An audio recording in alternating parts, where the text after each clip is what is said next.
Hollywood, California, Monday, November 2nd.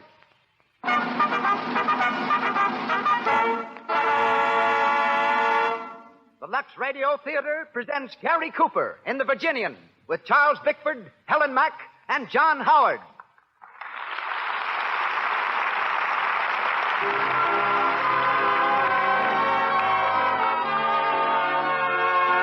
Lux presents Hollywood. Our stars, Gary Cooper, Charles Bickford, Helen Mack, and John Howard. Our guests, Sidney Skolsky, noted Hollywood columnist, and Richard Klein, physical trainer of picture stars. Our producer, Cecil B. DeMille. Our conductor, Louis Silvers. We wish you could all be with us tonight in our theater on Hollywood Boulevard, not only to meet our stars, but also the many other screen celebrities whom I see just beyond the footlights, awaiting the curtain of another great show. But wherever this hour finds you, a hearty welcome from Lux.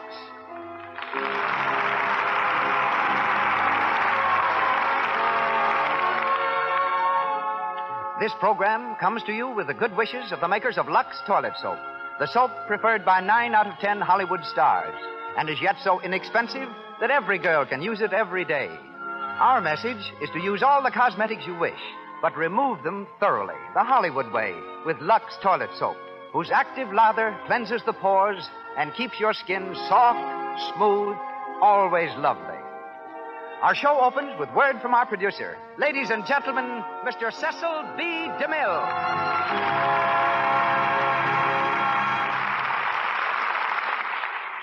Greetings from Hollywood, ladies and gentlemen.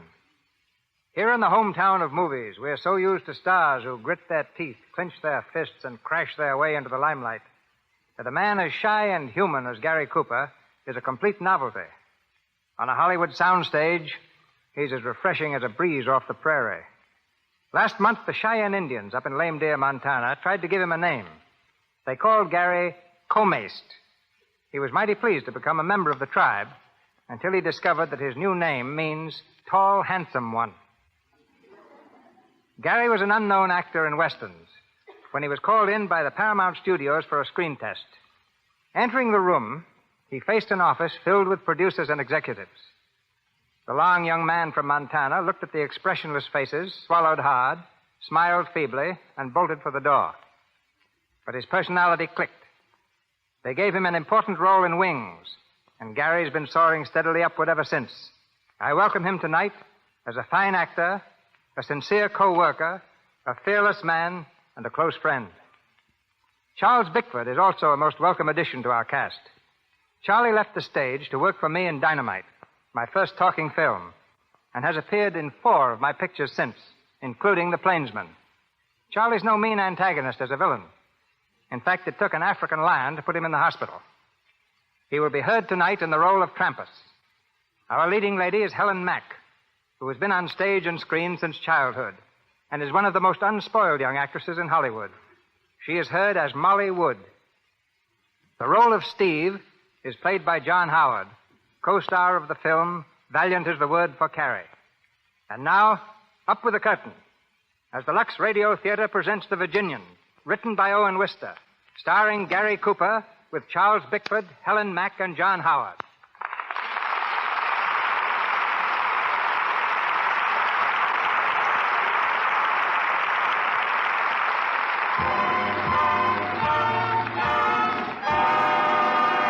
Wyoming, in the early 1900s. The dusty little town of Medicine Bow is humming with activity.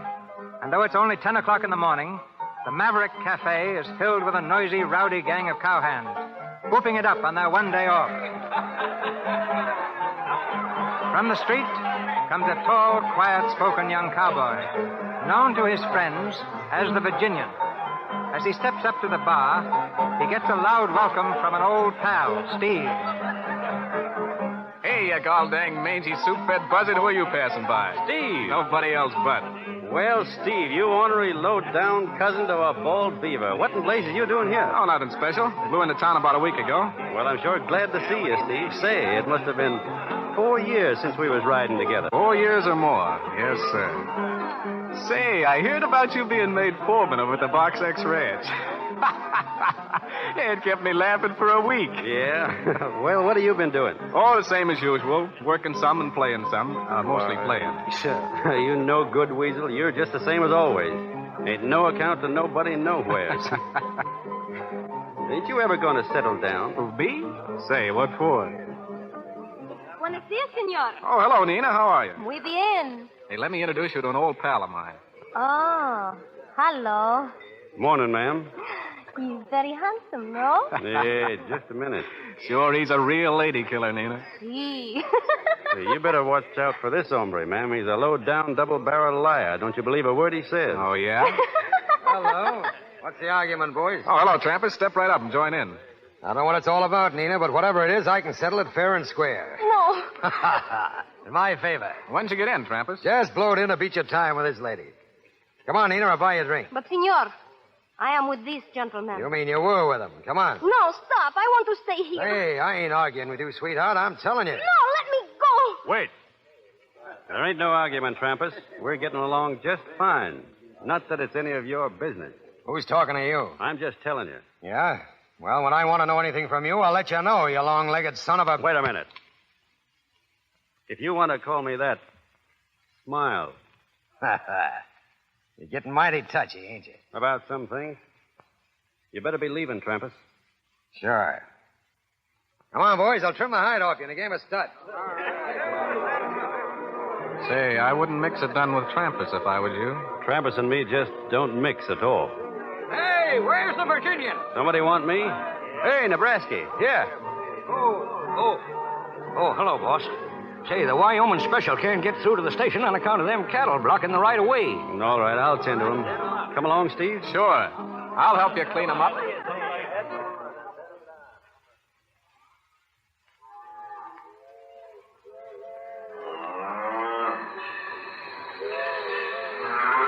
Get up there. Get on. Hey, head them this way. All right, Nebraska, show 'em along. Oh, get along there, you. Get along here, Well, I guess that fixes it.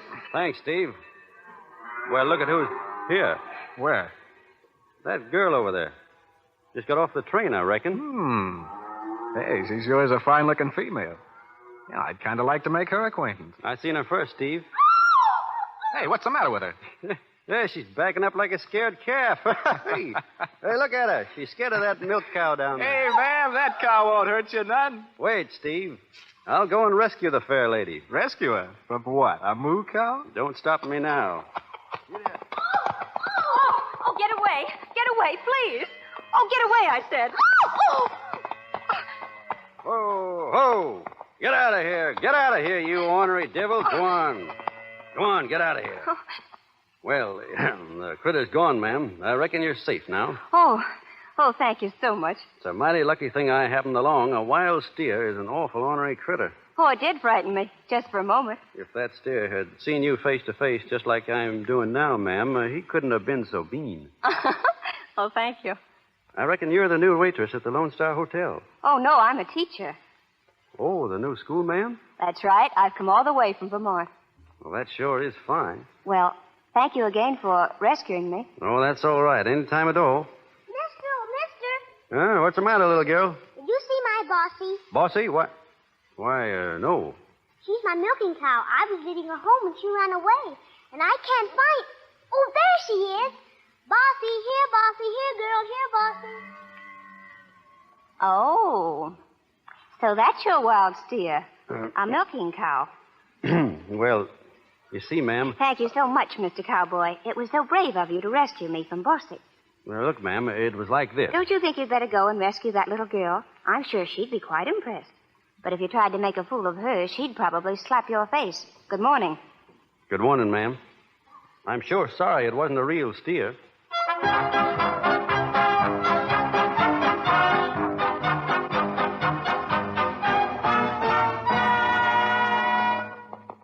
My Lulu gal's a daisy. She wears a big white hat. Then I'll bet your life when I'm in town. Easy, boy.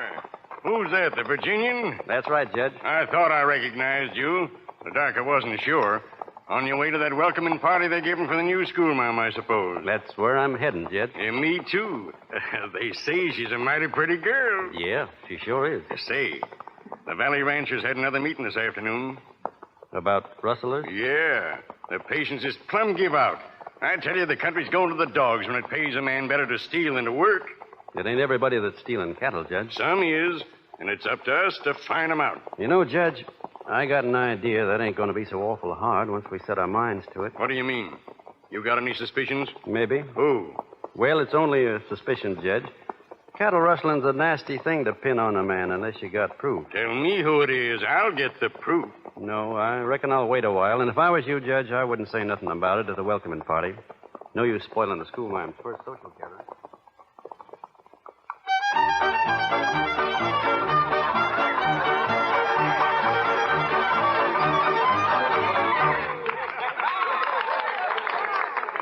Well, I guess this is where we wash up, Tramper. Yeah, Sure sounds like a good time in there. sure does. Say, Steve, Yeah? about what I was saying before, you ought to get smart. Cow punching ain't no way for a fellow like you to make a living. I know it, Tramper. A cowhand's dumber than a locoed steer. Freeze all winter and bake all summer. And for what? $30 a month in keep. Sure. But making money's easy if you know how. And if you're smart. Well, what's on your mind, Tramper? Nothing I want to talk about now. All right, when? See me tomorrow. I think you'll be interested. Hello, Steve. Oh, hello. Why, I thought you was going to wait for me tonight. Oh, you was late and Trampas dangled by, so I sort of come along with him. Well, you ain't very choosy about your company. Maybe you'll explain what you mean by that. Nothing, Trampas, nothing. But maybe I ought to compliment you, Trampas. You got so many calves this year. I reckon it keeps you all wore out branding them. You're liable to talk yourself into a heap of trouble, my friend. Since when was I your friend, Trampas? All right. That suits me. See you later, Steve. Yeah, Well, Steve, how about circulate around to the dance? sure. Come on, let's go in.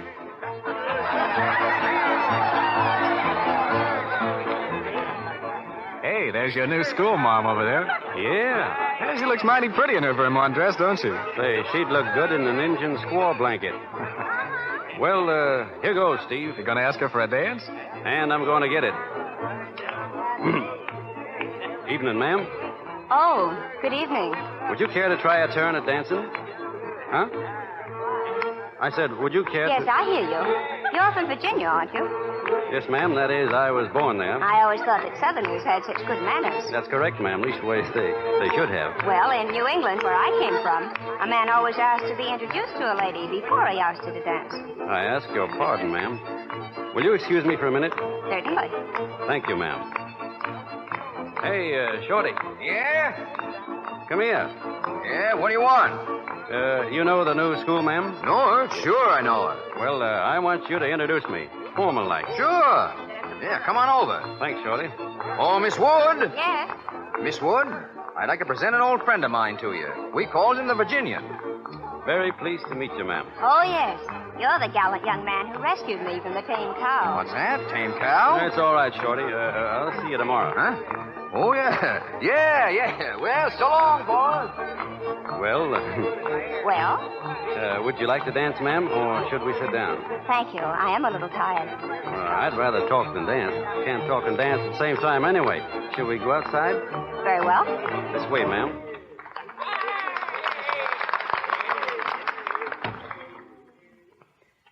Nice and quiet out here.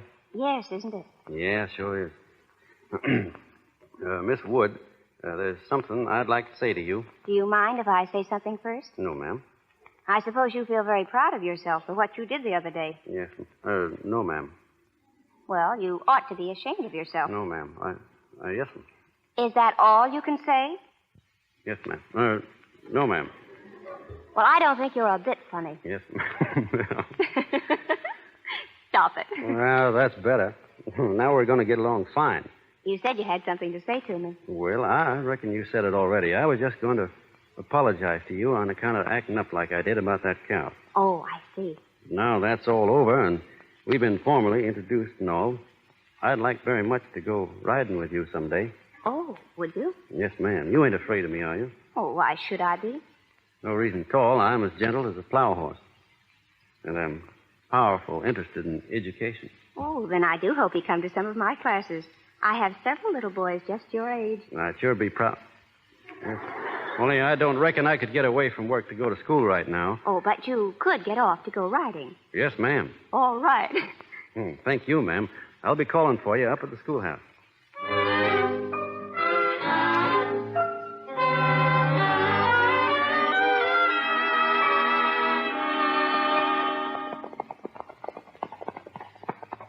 Well, how do you like the new horse? Oh, she's marvelous. What's her name? Oh, what are you laughing at? Well, her name is Sir Henry, but I call him Hank for short. Well, he's a nice horse. You want to get off here for a while? All right. Easy now. There you are. Oh, thanks.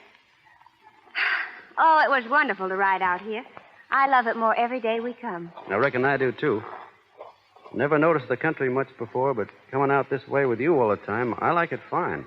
You haven't told me about that book I lent you last week. Did you finish it? That Romeo and Juliet? Yes, ma'am, I finished it. Don't tell me you didn't like it. Well, I ain't read any poetry before, but as soon as I get the hang of it, it'll be as easy as reading the patent medicine catalog. Didn't you like the story? Well, they raised a mighty strange breed of men in them days, but in some respects, this Romeo was a pretty good hombre. Oh, indeed. Just a pretty good hombre. Yes'm. He had his enemies and he killed them. Shows he wasn't no coward and proves he was quick on the draw. Why, you approve of killing your enemies? An No. eye for an eye? No. Not if there's an honorable way out, no, ma'am. But them enemies was particular ornery. They had it coming to them. Well, what else? What didn't you like about Romeo? I didn't like him in that balcony scene. The balcony scene? Why, that's the most famous scene in the play. Maybe so, but not for me. What's his idea in traipsing up and down a rope ladder, anyhow? Why didn't he go in through the front door? Don't you understand? Their families were enemies.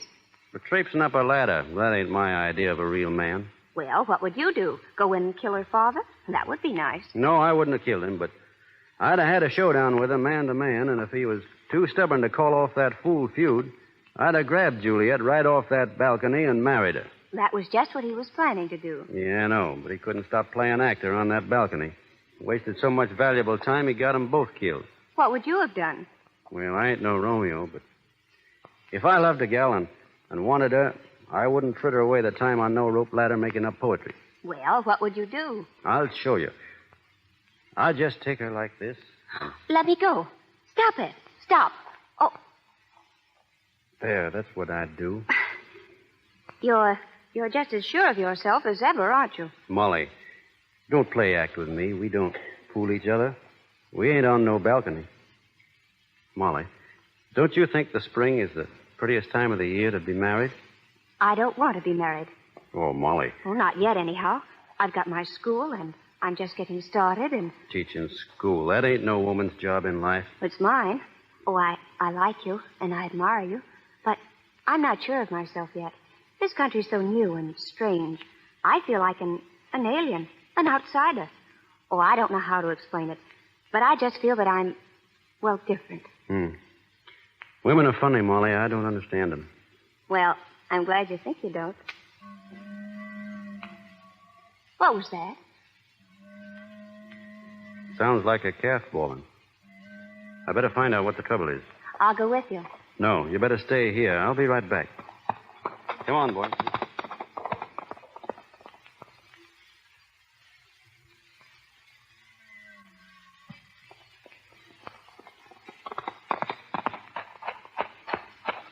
Hello, Steve. Oh, hello. I didn't know you was coming up this end of the range. Oh, I'm just kind of drifting around. I just been putting a monogram in a couple of strays. Yes, so I noticed. Steve, there's no use talking around things. You've been putting Travis's brand on somebody else's calf. Well, what about it? That's rustling, Steve. Oh, what's a few calves more or less to a man that's got thousands? I'm sick of nurse-maiding somebody else's cows around for no more than enough to keep you on smoking tobacco. Don't talk that away, Steve. You and I done a lot of loco things together. But there's some things that ain't only loco, they're plumb wrong. Now you take life too seriously. This whole country's taking things more seriously. I ain't trying to lecture you or play Sunday school on what's right or wrong, but the ranchers around here are plumb sick of having their herds trimmed out, and there'll soon be posses out with ropes on their saddles. Well, I'm carrying a nice limber one to make it easy for 'em. If they catch me. You blamed hard-headed fool. What are you going to do? Turn me in? Nobody's talking about that. I reckon I couldn't be sore at you no matter what you did. But listen, Steve. You and I have been friends too long to find ourselves lined up on opposite sides in anything like this. Oh, shucks. How do I know what I'm going to do? This country's getting too civilized, too solemn. Yeah, I got a notion I'll be moseying out to the gold fields or someplace. No need you leaving, Steve. You know, you can stay on here as long as you want. Just so you don't do nothing crazy. And if I do? We ain't going to talk about that. Not till the time comes. Only I'm just hoping the time never does come.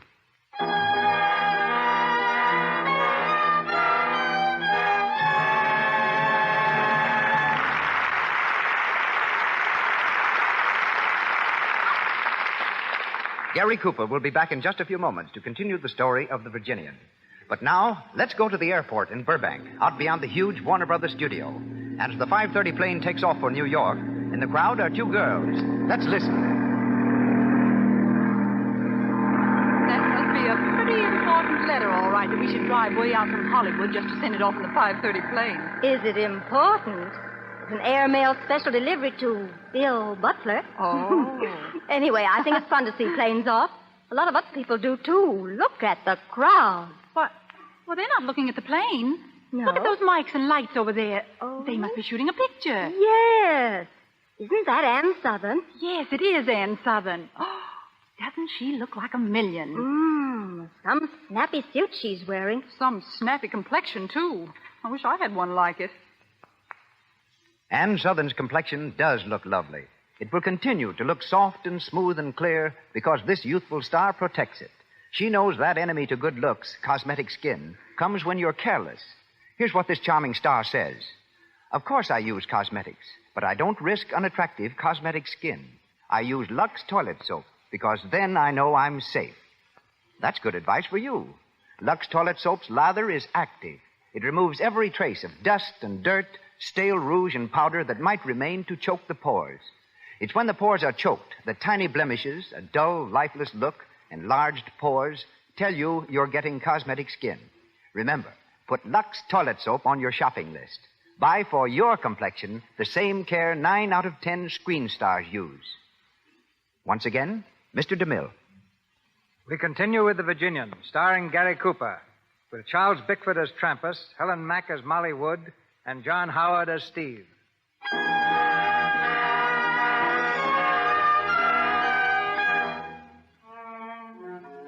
Several weeks have passed since the Virginian warned Steve against rustling cattle, but the warning went unheeded. We find Steve now with Trampas and 2 other men engaged in running a herd. It's late at night, and they've made camp in a rugged hideaway deep in the hill country. Trampas, squatting beside the fire, gloats over their victory. Not so bad, eh, boys? 300 head of cattle worth more than 75 apiece. Better than herding for a living, ain't it, Steve? Say, I'm still herding them cows. We've been running them and running them hard all day long.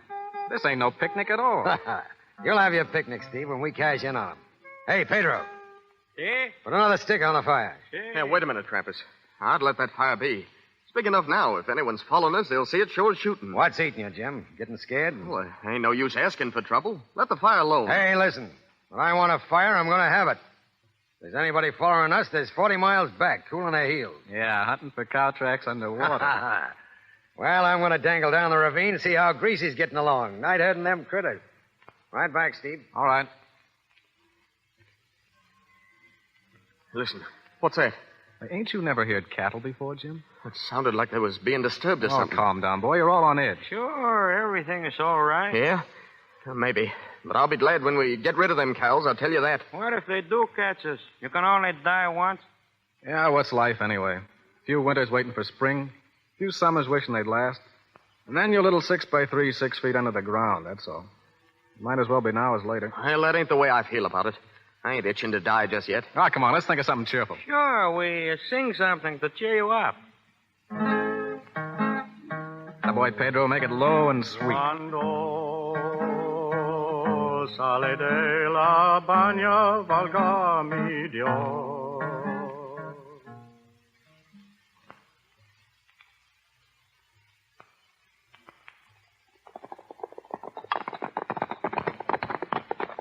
Whoa, boy, whoa. What's up, boss? Look down there. That fire. It's them. It's the rustlers. Easy now. The cattle must be down in that ravine. Nebraska, take 3 men and round them up. Sure. Shorty, you skid around to the north and come up on the campfire from there. Take Honey and Baldy with you, but leave your horses here. All set, boss. Judge, you stick with me. Okay.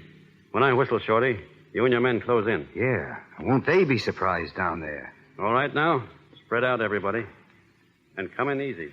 We want to make sure we get them all on the first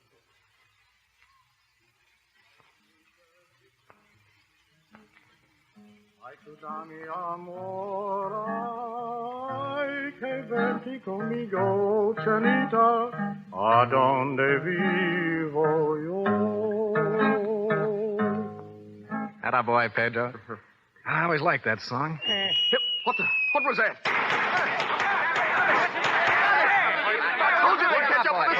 I told you they would. Get their guns, boys. Yeah, we got him, boss. All right, now stay right where you are. ¿Cómo estamos? Where are your calling cards, boys? Thanks for the ditty, Pedro. It was real entertaining. Hello, Steve. Hello. I was afraid I'd find you here. Yeah? I warned you, Steve. Sure, it's all right. Well, where's Trampas? Trampas? Oh, he ain't here. Me and Pedro and Jim were hunting by ourselves this trip. With 5 cups over there on the rock, you must have been drinking with a cup in each hand. Hey, boss. Boss. Oh, here. Hey, we got the cattle all right, but whoever was at night herding them ducked. We'll get them later. What do we do now, boss? I say string them up. Now, wait a minute. You got anything to say, Steve? Well, I guess not. You're sure of that? Yeah. All right, boys. You know what to do. Sure we do. Let's have your rope, Shorty. Now, there's a good tree right over there. No, I don't want to die. I don't want to die, sir. But I tell you, I don't want to die. Shut up, Jim. You gotta take your medicine graceful. Well, come on, boys. I guess we're all set.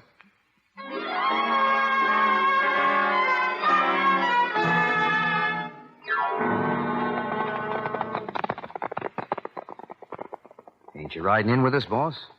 No. I'm staying here, Shorty. I got things to do and things to think about. I know how you feel. About Steve, I mean. He was my friend, Shorty. I know. He sure went game, though. Not a whimper out of him. He never even looked at me. Not once. He never said a word. I reckon he wanted to, boss. You see, when he was getting things ready, Steve gave me his gun. He said to give it to you, boss. To me? Yeah. There's a note that goes with it. He wrote it while he was waiting. Give it to me. Here it is. I can't see so good. Would you read it to me, Shorty? Sure. It says, "So long. I couldn't have spoke to you without playing the baby. Steve." Steve. Well, will you be riding in now, boss? No, you go along. I'm heading over to Lost Valley. What? I got things to do. I got a hunch that Trampas went that way. I'm going after him.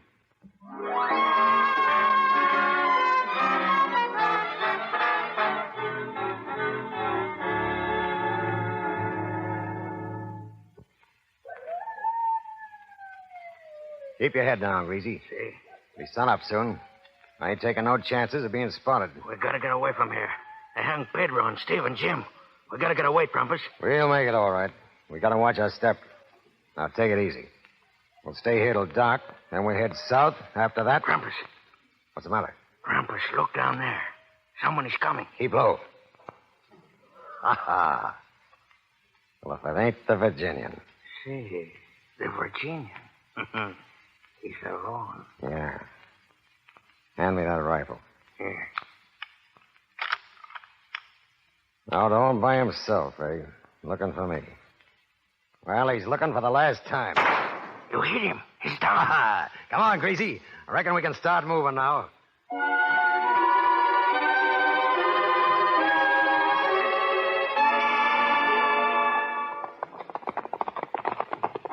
Whoa! Hello, Nebraska. How's the Virginian? Well, he's still unconscious, but the doc says he's out of danger. Did you bring the medicine? Yeah, here it is. Say, you know the Virginian ought to be in a hospital. A schoolmarm's house ain't no place for him. Well, what'd they fetch him here for, anyway? Well, they didn't fetch him. His horse brung him. Right over there to that door. His horse? Funny, ain't it? No, 'tain't funny. Say, he's been hanging around here so much the horse thought it was home. Shorty, did you bring the medicine? I got it right here, ma'am. Oh, thank you. No, you ought to get some shut-eye, ma'am. You look all wore out. Oh, I'm all right. I'm not a bit tired. Anyway, there's too much to do. You're sure taking good care of him, ma'am. As long as he gets well, that's all that counts. Yes, ma'am. Oh, Nebraska, I meant to ask you. Have you seen Steve around? Steve? Why, ma'am, Steve... No, ma'am. We ain't seen Steve lately. You see, he don't work for the Box H no more. Oh, I thought it was funny he hadn't come around. Well, if you see him, tell him his gun is here. The Virginian had it with him that night. Yes, ma'am. Yes, I sure will tell him. That is, if I runs across him. Thank you. Excuse me, boys. Say, don't she know Steve was... I meant to warn you about that. She don't know a thing. Thought it might be better if we didn't say nothing. Yeah, sure. Yeah, she ain't used to things like that yet. She knew Steve pretty well. She'd be pretty upset if she knew the Virginian had a hand in on it.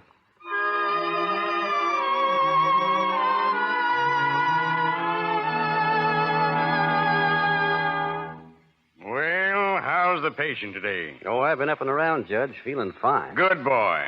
What's the doc say about you? All fixed. He says I can get out now any time. Only Miss Molly, she's been taking such good care of me, I kind of hate to leave. I can't say I blame you none. You know, there's been some talk lately down around the town as to how we all might be doing a little celebrating sometime this spring. Celebrating what? Oh, a wedding. You mean me and Miss Molly? How about it? Well, I wouldn't go putting no bets up if I were you, Judge. What's that? Not if I was you. You ain't getting married? Oh, I didn't say that. You said don't put up no bets. Sure. You know, it don't look so good for a judge to go around gambling on a pretty sure thing. I reckon it don't, son. Oh, morning, Miss Wood. Good morning. Just talking about you. Will you? Yeah, just this minute. Judge Henry, I wonder if you'd mind leaving us for a while. Why, no, ma'am. Certainly not. Just getting ready to leave anyhow. Thank you. Well, so long. So long, Judge. See you soon. Sure hope so. Morning, Miss Wood. Well, Molly. Why didn't you tell me? What's that? Why didn't you tell me? You knew I'd find out sooner or later. I reckon you're talking about Steve. I am. Well, I thought you knew, Molly. I didn't know. Not until this morning. Oh, it's horrible. Horrible. It had to be, Molly. You were there. Why didn't you stop it? You could have stopped it. No, you see, I was leading the posse. You? Yes. But Steve was your friend. It didn't make much difference then. Your friend. And you murdered him. Murder? What else can you call it? Molly, don't talk like that. It was hard enough. Don't make it any worse. Somebody had to do it, and I was in charge. That's our kind of law. Does your kind of law tell you to kill your friends? It ain't a question of friends or enemies. It's a question of right or wrong. I did what I thought was right, Molly. It was right. Do you think I'll teach my children to believe that? Do you think I'll help raise a new generation to approve of murder? Where you come from, they have policemen and courts and jails. We ain't got that.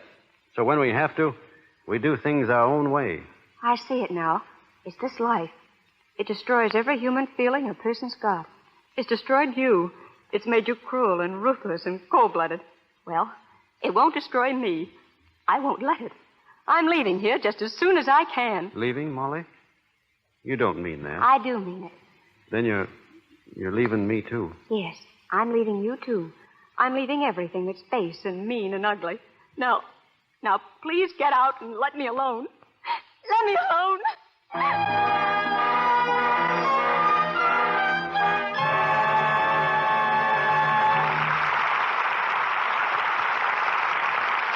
We pause for station identification. This is the Columbia Broadcasting System.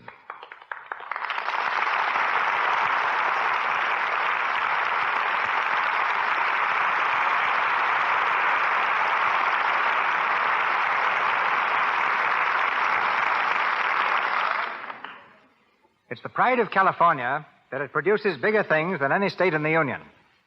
Hence, it was with consternation that California learned some 30 years ago that a baby had been born in Maine, weighing 16.5 pounds. His precocious muscles rivaled those of the mythical stonecrusher, Paul Bunyan. There's a legend back in Maine that when his mother took the heavyweight infant for his first ride in a perambulator, the baby leaped from the carriage and, bowing gracefully, said, "Come on, Moore, you get in and let me push." That may be a tall story, but I can vouch for the fact that he was a United States Marine when only 14 years old, and 3 years later was a strong man in vaudeville. Today, California at last claims him, not only as physical director of Paramount Studios and a radio physical trainer, but as a singer and little theater actor as well. Ladies and gentlemen, Richard Klein.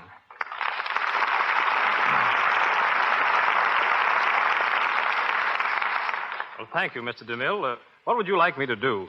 Sing, act, or give you a workout? I've heard you sing, I've seen you act, and I've thrown myself on your mercies in the gymnasium. Tonight is my turn. All right. I hope I can take it as well as you. Dick, Gary Cooper tells me that you're responsible for that educated fist he swings in The Plainsman. Gary's really one of the best boxers in Hollywood, along with George Raft, Sir Guy Standing, Jack Oakey, and, strangely enough, Ida Lupino. But I'm proudest of Gary. He's a real example of what regular exercise can do. Now, many people still believe that the life of a picture star is a round of parties, anything but a round of boxing. One of the reasons I asked you here is to correct that impression. Well, outside of farmers, none live a more regular, healthy life than film stars. It's a matter of necessity. If they didn't, they'd never be able to stand the strain. A well-balanced diet, plenty of sleep, and the proper exercises are absolutely necessary so they may give their best. You might be a little more explicit. Well, their taste in exercise varies. Carole Lombard and Claudette Colbert prefer tennis. Cary Grant and Randolph Scott go in for punching the bag. Bing Crosby and, incidentally, Mr. DeMille like the rowing machine. Gladys Swathout and Adolphe Monjou do lots of riding. And Marlene Dietrich and Mae West keep their famous figures by pedaling a stationary bicycle. I've been doing my darndest to get W.C. Fields inside of the gym, but he insists he gets all the exercise he needs juggling a half-dozen grapefruit every morning. My gymnasium, by the way, is one of the most historic buildings in Hollywood. It started out as a barn. Then in 1914, Mr. DeMille turned it into a studio. It was there that he made the first feature-length picture, The Squaw Man. Keeping fit has become so important in Hollywood that in the near future, every new player at Paramount will undergo a complete physical examination when signed. All of our executives will also be expected to report regularly. Take a tip from these famous people, ladies and gentlemen, and find time to exercise. I guarantee you'll be amazed at how much more work you'll be able to accomplish, how much better you'll feel. Do your exercising where you can step into a shower immediately after. And if you want to get the ultimate good from both exercise and shower, my advice is to use Lux toilet soap. I believe in physical culture of the skin as well as the rest of the body. It's part of my business to know what's best for a healthy skin. Lux never leaves the skin dry, as many soaps do. It has a pleasant aroma, and its cleansing qualities are distinctly superior. You can be pretty certain that when the stars go for something the way they do for Lux soap, it must be good. And thank you, Mr. DeMille, and so long. Good night, Prodigy.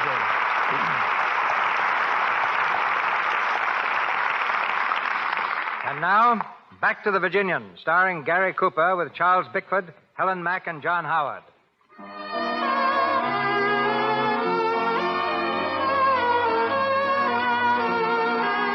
It's several days later. In the corral at the Box H Ranch, we find the Virginian saddling his horse. Strolling up to the gate comes Molly Wood. She stands for a moment watching him, then speaks timidly. Good morning. Molly. Good morning, ma'am. May I come in? It'll be a pleasure to have you, ma'am. Oh, thank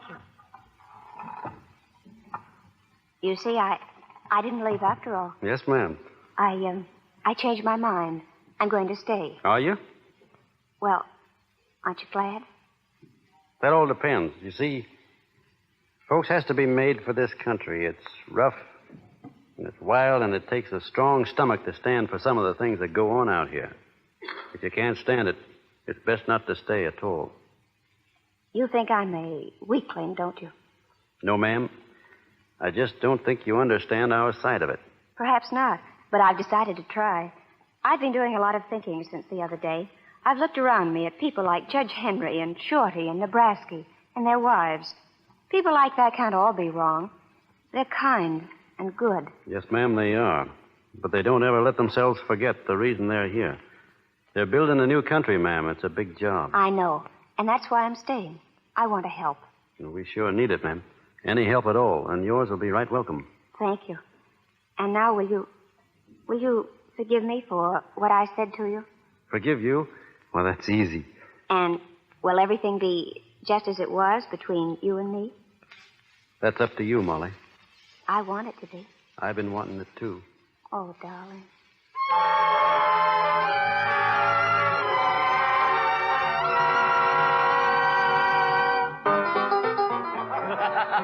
Hey, Joe. Joe. Oh, hello, Trampus. Ain't seen you around here for months. Yeah, I've been traveling. Set up around, Joe. Sure. Hey, Greasy, come and get it. Say. Say, Joe, town's getting mangy with cowhands. What's up? Payday? No, a wedding. The Virginian's getting hitched to the new schoolmarm. The Virginian, huh? You'd think he would marry her. I heard she saved his life. Yeah, I do seem to recollect something about him being shot a while ago. Injuns, wasn't it? Yeah. Somebody plugged him in the back. You don't say. Too bad it didn't finish him for good. Come on, Greasy, drink up. Yes, how's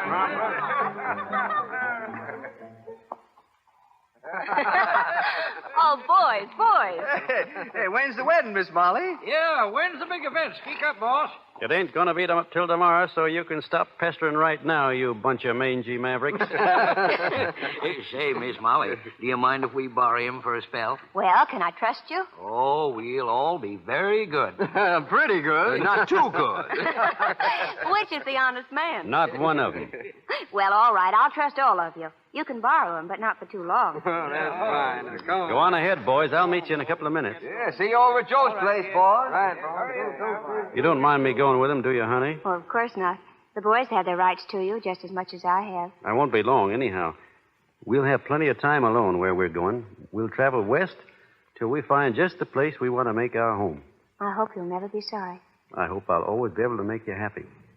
And to keep you happy. That's going to be my main aim in life. Oh, I love you. Well, you better run along now. The boys are waiting for you. Come on, boys. One more round. Yeah, come on. Take it easy, boys. I got to get married tomorrow. Set him up, Joe. Sure. Say, there's a friend of yours in town. Yeah? Yeah. Fella named Trampus. Trampus? Did he mention he was a friend of mine? He said plenty about you. All lit up and talking big. Said he'd drop in again in case there's any interest to you. Well, it ain't. I think he's looking for trouble myself. Wouldn't it be just too bad if he found it? Say, boss, we'll take this thing off your hands if you want. Yes, and save you the trouble. Just say the word. Any or all of us. No, thanks, boys. This is a matter between us two. I'm only hoping he don't drift around. Yeah, but a fella don't get married every day. That's just it. You've got to think of her. Who else am I thinking of? Come on, boys. Step right up and name it. There he is, boss, coming in the door. Well, look who's here. Joe, your place getting sort of crummy, ain't it? Never used to letting mangy foreman hang around. Shut up, Krampus. Easy, Shorty. It's all right. Set him up, Joe. Sure. You know, Gracie, it seems to me I heard of a fella around here who got shot in the back. Well, so far as I know, the only way that can happen to a fella is when he's running away. She running away. Let me handle this, will you, boss? No. I don't want no trouble, Nebraska. I'm sick of this palavering around. Listen here, you. You speaking to me, Trampus? Yes, you. You've been spreading a lot of talk around about my dealing in cattle. I'm having a showdown with you here and now. Trampus, I'm trying not to have any trouble with you just now. Yeah, you've been dodging it for 5 years. You've been talking plenty trouble to keep out of my way. But I got you corralled now, and I'm calling your hand. All right, what have you got? I've got the belief you're a lying, white-livered skunk. This country ain't big enough to hold the two of us. And I'm giving you till sundown to get out of town. It's too bad you had to say that, Trampus. Get out. Get out by sundown, or I'll shoot you on sight. Come on, Greasy, let's get out of here. Boys, I'd like you to oblige me in this by not interfering. Sure, we understand. Sundown. Well, it's less than a half an hour now. You're going to tell Miss Molly? Not till it's over. She wouldn't understand about this. She's raised different. Well, we won't say nothing, boss. I got Steve's gun over at the hotel. I reckon that'd be the one to use. I'll go over now and fetch it.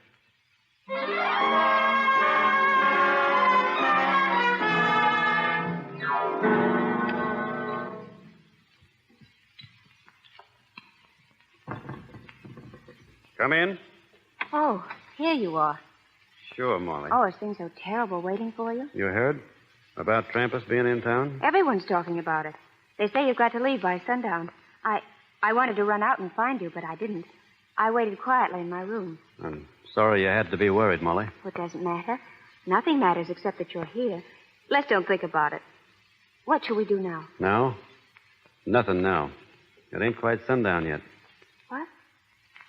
I know it's a heap worse for you. I wish you didn't have to wait alone.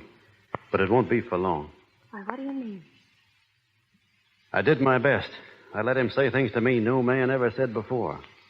If I hadn't been thinking hard of you, I reckon I'd have killed him then. I gave him a chance to quit, but he'd gone too far. It'll have to go on now. What are you going to do? I'm not going to let him shoot me. But we can go away. It's not too late.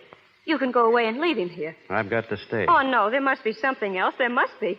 Why, think what it means, killing in cold blood. You don't think I want to do this? Oh, I tried to forgive the other killing, those cattle thieves and Steve. I forced myself to think of it as you did, law and order. But this isn't the same. You don't have to do this. If folks came to think me a coward, I couldn't look 'em in the eye ever again, or you either. Oh, that's just pride. I don't know what you call it, but it's something in the feelings of a man deep down inside. Something a man can't go back on. If anybody happened to say I was a thief, I couldn't let 'em go on saying it. It wouldn't matter what other people thought. But I'd have to know inside of me that I thought enough of my own honesty to fight for it. And it's to be like this always. When will it ever end? There'll always be killing to do until this country ain't a meeting place for men like Trampas. Then think of us. Our life together. That's what I am thinking of. Your life has always been your own. But now it isn't. You've given it to me. Don't take it away. I can't think of that now. If you do this, there'll be no tomorrow for you and me. I'm sorry, Molly. It's got to be done. Oh, no, don't go. Come back. Please come back. You can't leave me like this. You can't leave me.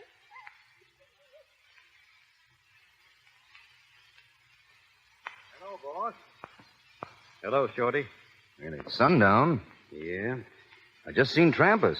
He's in Joe's place. Yeah? I guess I'll take a walk down that way. Listen, boss. Stay on the sidewalk. You don't want to be stepping in one of them mud holes when you're taking aim. I'll be all right. I'll walk with you a piece. That is, if you don't mind. Of course not. Come on. Watch out for the loose boards, boss. This walk is full of them. I'll watch it. You feel all right? Fine. We're all with you, boss. I know it. There he is. Just coming out the door. He sees you, boss. Yeah. I'll go on from here alone, Shorty. Sure, boss, and lots of luck. Thanks.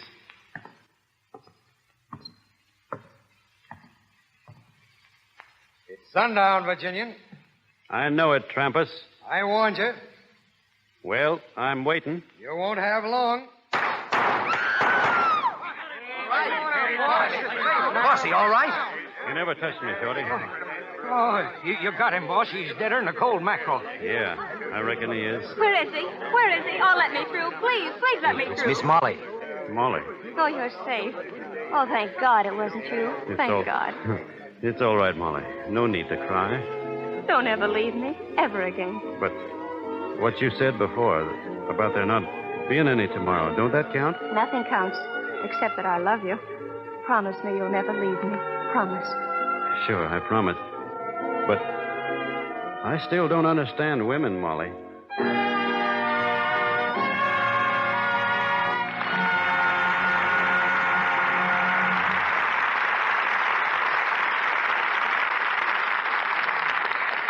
We take our leave of the Virginian, but not of Gary Cooper and Helen Mack, who come back to the microphone a little later. Activities of the motion picture world draw more newspaper men to Hollywood than national affairs draw to Washington. Outstanding among them is Sidney Skolsky, whose column Hollywood appears daily in the New York News and in many other papers here and abroad. Formerly author of the column Tintype in the New York Sun and Behind the News in the Daily News, Sid has also been press agent for such dispensers of beauty as Sam Harris, Earl Carroll, and George White. He would probably be offended if I said he is the best-liked film reporter. Sid is a member of that resolute minority who believe in hewing to the line of news and letting the quips fall where they may. Ladies and gentlemen, Sidney Skolsky.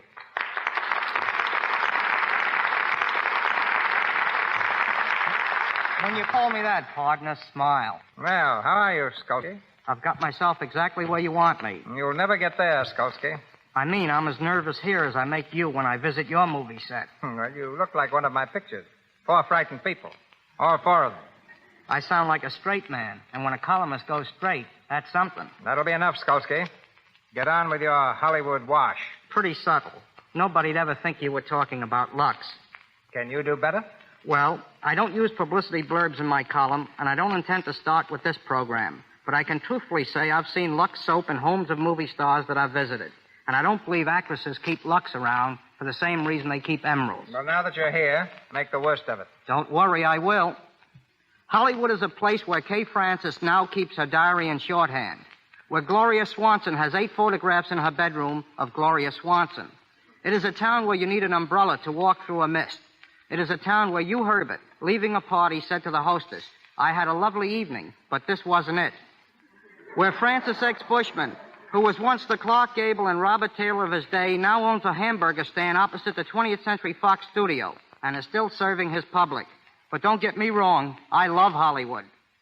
Hollywood is a place where Victor McLaughlin, playing a scene for his picture, The Magnificent Brute, was told to run up a flight of stairs and then fall when the villain fired the first shot from his gun. McLaughlin failed to do this. And when asked why by the director, Victor answered, "I'm McLaughlin. It takes more than one shot to get me." It is a town where Simone doesn't pull down the shades in her apartment, and rents have gone up in that neighborhood. But don't get me wrong, I love Hollywood. Hollywood is a place where Douglas Fairbanks has his name written on the bands of the cigars he gives you. It's a town where you can drive into a drive-in stand and bring home a cake of ice wrapped in cellophane. Where the first thing Robert Taylor had to do to be a picture star was to pluck his eyebrows. Where at the preview of the picture Pigskin Parade, they had a scene showing girls going to Yale. But don't get me wrong, I love Hollywood. Hollywood is a place where Ginger Rogers, for a wild evening, goes bowling with James Stewart on Wilshire Boulevard. Where John Barrymore gives a great performance, ordering a cup of coffee in the Brown Derby. It is a town where Director Van Dyke, making the flicker Eskimo, took artificial snow to the Arctic. Where Gene Harlow wears a mink coat and with nothing underneath it but a pair of silk pajamas. Where Gene Fowler now signs his letters, Gene Fowler, author of Jack London's White Fang. But don't get me wrong, I love Hollywood. Hollywood is a place where Charlie Chaplin keeps a huge dictionary in his bathroom. Where Garbo and Rex O'Malley, doing a dance in Camille, fell to the floor. O'Malley helped Garbo up and, rather embarrassed, said to Greta, "Oh, dear, how could I have tripped over your tiny little feet?" It is a town where Joseph von Sternberg raised a beard, and when asked why, answered, "I'm tired of looking at my face, and I'm not the only one." But don't get me wrong, I love Hollywood. Hollywood is a place where Carol Lombard can be seen reading a story in a fan magazine titled Clark Gable's Romantic Flight. It is a town where Irving Berlin, at a party, asked what song the feller at the piano was playing, only to be told it was Alexander's Ragtime Band. Where Ted Healy asked his stooge, Jimmy Brewster, "Who do you think will get in, Roosevelt or Landon?" And Brewster answered, "What's the matter with the guy we got in there now?" But don't get me wrong, I love Hollywood, and always will as long as it supplies such good copy. Good night. Thank you. Good night, Sid. We bring back the Virginian, Gary Cooper, and the schoolma'am, Helen Mack. Thank you, Mr. DeMille. The only thing I missed tonight was seeing Gary ride a horse as he does when he really gets out in the open. Well, riding's nothing extra special, Helen. Back home in Montana, we learned to ride 'em most when we're kids. Well, most kids, rather, are pushing a kiddie car. I guess I cut my first teeth on saddle leather. Is that why you picked Gary for the part of Wild Bill Hickok in The Plainsman, Mr. DeMille? Partly, Helen. Actually, he's a perfect portrait of Hickok in look, size, and manner. Then there's a similarity between the Virginian and Wild Bill. The Virginian is the ideal American character in romance, short on speech and long on action. And Wild Bill Hickok is the ideal American character and fact. Hickok was not a bad man. He was a patriot.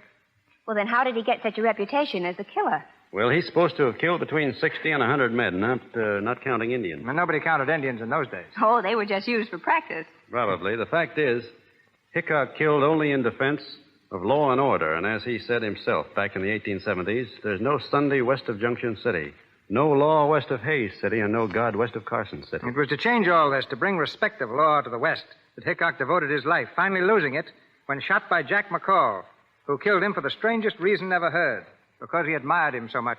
I guess it's because all this is true that I got such a kick out of making the picture. It was real. Including the danger. In riding between two horses to escape an Indian ambush, I think you did something many stars would have avoided. However, that was in the script. What wasn't in the script was your stopping the 6 horses that stampeded across the prairie, running away with the stagecoach. Well, after all, I had to stop them. The one they were running away with was me. Well, while you were running away with the picture, I hope we'll soon have another picture for you to steal. When Gary steals a picture or a broadcast, it's really grand larceny. Oh, Helen. As far as I'm concerned, I wish this program could go on for another 60 minutes. Anything after your performance tonight, Helen, would be an anticlimax. Then all I can add is that when it comes to radio programs and soap, give me Lux every time. They're both tops. I'll vote the same ticket and include you, Helen. Thanks, Gary. Good night, everyone. Good night. Good night, Helen. Good night, plainsman.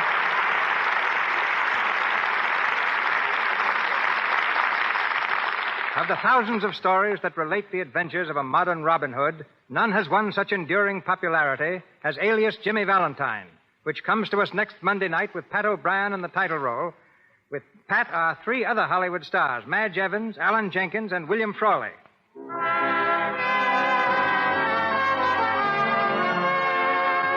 Our sponsors, the makers of Lux Toilet Soap, join me in inviting you to be with us again next Monday night when the Lux Radio Theater stars Pat O'Brien in Alias Jimmy Valentine with Madge Evans and an all-star cast. This is Cecil B. DeMille saying good night to you from Hollywood.